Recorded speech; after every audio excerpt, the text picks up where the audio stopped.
सृष्टि की रचना भगवान ने कैसे की?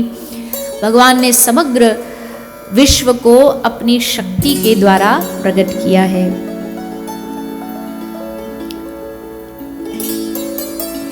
सृष्टि क्यों करते हैं भगवान? भगवान का एक से अनेक होने का मन हुआ तो उन्होंने सृष्टि की रचना की। अब जब नई सृष्टि बनती है तो मन में आता है कि जब सृष्टि एकदम नई बनी है तो जीव जिसका जन्म होता है, कहते हैं जीव का जन्म उसके पाप पुण्यों के आधार पर होता है, पर जब सृष्टि ही नहीं है तो जीव का पुराना तो कोई हिसाब किताब होगा ही नहीं, फिर कैसे जन्म होता है? तो महापुरुष कहते कि भैया इससे पहले भी तो सृष्टि थी, उस सृष्टि में भी जीवात्मा था और उस सृष्टि का जो उसका कर्मों का हिसाब किताब है उसके परिणाम स्वरूप उसको इस सृष्टि में जन्म प्राप्त होता है, सृष्टि के आरंभ में। ये हमारा जो जन्म मरण का खेल चल रहा है ना, इसको कोई एकाध जन्म करना समझे, एकाध साल का नहीं है, कुछ वर्षों का नहीं है, युगों युगों का है। कितनी सृष्टियां बदल गई जीव को चक्कर लगाते लगाते लगाते लगाते। ये सब चक्कर उसी सृष्टि में अलग अलग अलग अलग जन्म, अलग अलग शरीर में हम लोग, और जिस जन्म में जाते हैं उसको परमानेंट समझ लेते हैं। अभी ये जो जन्म हम जी रहे हैं, क्या आपको लगता है ये एक सपना है? हकीकत लगता है कि नहीं लगता? यही सच्चाई है। सपना तो वो है जो हम रात को देखते हैं, हकीकत ये हमारा नाम फलाना फलाना है, हम यहाँ गांव में रहते हैं, हम ये हैं, हम वो हैं, ये हकीकत है हमारी। पर ये हकीकत नहीं है, वो छोटा सपना, ये थोड़ा बड़ा सपना।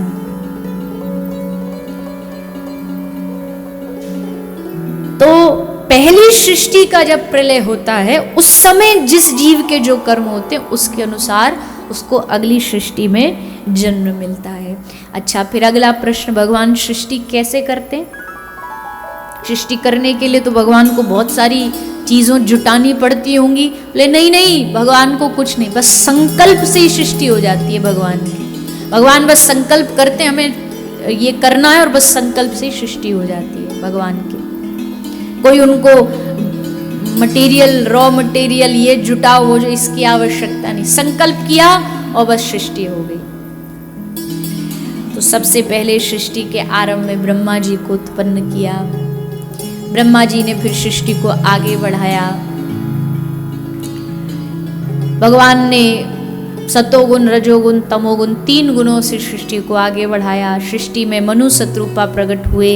मनु शत्रुपा की सृष्टि आगे बढ़ी। आकुति, देहुति, प्रसूति, उत्तानपाद, प्रियव्रत, सब बाल बच्चे, सब वंश आगे बढ़ा। सबका एक एक एक एक का वर्णन श्री शुकदेव जी ने किया है।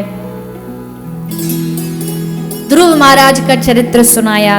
ध्रुव जी जो भगवान के परम भक्त थे, बाल्यकाल में, बाल्यावस्था में भगवान को प्राप्त कर लिया।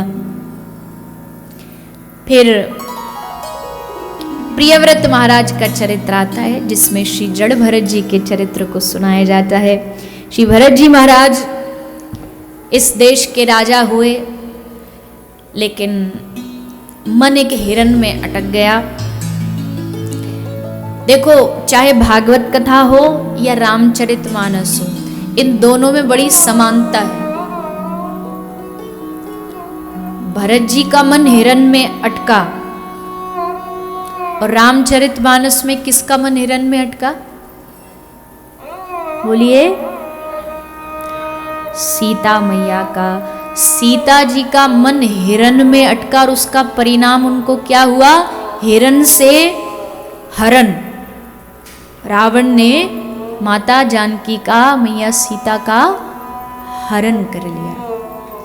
इसका मतलब हरि से जब हमारी दृष्टि हिरन पर चली जाए, समझना, हमारी दृष्टि जब हरि से हट करके, हिरन, हिरन माने आकर्षक कोई भी चीज, हरि से हटके जब हमारा मन हिरन पर चला जाए तब हरण की स्थिति पैदा हो जाती है।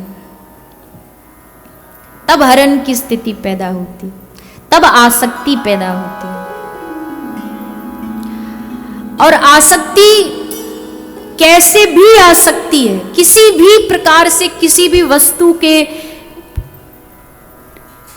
द्वारा आ सकती है। तो हिरण के रूप में आई भरत जी को, लेकिन फिर अगला जन्म एक और मौका मिला।